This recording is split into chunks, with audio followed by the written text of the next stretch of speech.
ଆପଣ ଦେଖିପାରୁଥିବେ ଏ ବିଲ ଗୁଡ଼ିକ କେବଳ ଖାଲି ସୁନସାନ୍ ଏବଂ ବିଲରେ କିଛି ମଧ୍ୟ ଗଛଟି ଆପଣ ପାଉନଥିବେ।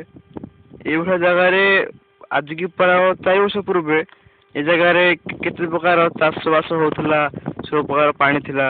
ଏଇ ଆମ ଗାଁ ଘୋଡ଼ାଡିଆଁ ଦେଖନ୍ତୁ କୌଣସି ଜାଗାରେ ଗଛଟିଏ ନାହିଁ, ପୁରା ଯେପରି ମରୁଡ଼ି ପଡ଼ିଛି। ଏପରି ଅବସ୍ଥା ଦେଖିଲେ ମନ କାହିଁକି ଜାଣି କେମିତି କେମିତି ହେଇଯାଏ। 3-4 ବର୍ଷ ପୂର୍ବେ ଏ ଜାଗାରେ ଗଛଲତା ହସୁଥିଲା, ଖେଳୁଥିଲା, କେତେ ସୁନ୍ଦର ଲାଗୁଥିଲା। କିନ୍ତୁ ବର୍ତ୍ତମାନ ଏହା ଏକଦମ ଖାଲି, କୌଣସି ପ୍ରକାର ଗଛଟିଏ ବି ନାହିଁ ଏ ପଡ଼ିଆ ମାନେ। ଏବଂ ଆପଣ ଅନୁମାନ କରିପାରୁଥିବେ ଆଗକୁ ଆମ ଦେଶ କଣ ହବାକୁ ଯାଉଛି। ତେଣୁ ଆମକୁ ସତର୍କତା ହବାକୁ ପଡ଼ିବ। ଆମକୁ ଚାଷୀମାନଙ୍କୁ ସାହାଯ୍ୟ କରିବାକୁ ପଡ଼ିବ, ତାଙ୍କର ଜଳ ସମ୍ପଦ ପାଇଁ ସାହାଯ୍ୟ କରିବାକୁ ପଡ଼ିବ।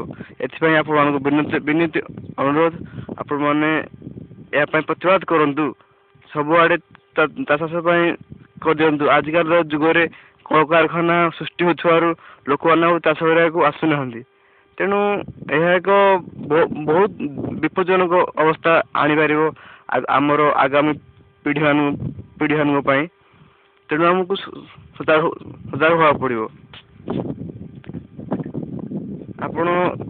ଆପଣ ସେ ଭାବନ୍ତୁ, ଚିନ୍ତା କରନ୍ତୁ ଆମ ପିଢ଼ି ବିଷୟରେ, ଏବଂ ଆପଣଙ୍କ ଭାବନା ହିଁ ଆମକୁ ବଦଳେଇ ପାରିବ। Yes, I think that I shall never forget. I find love and thanks friends.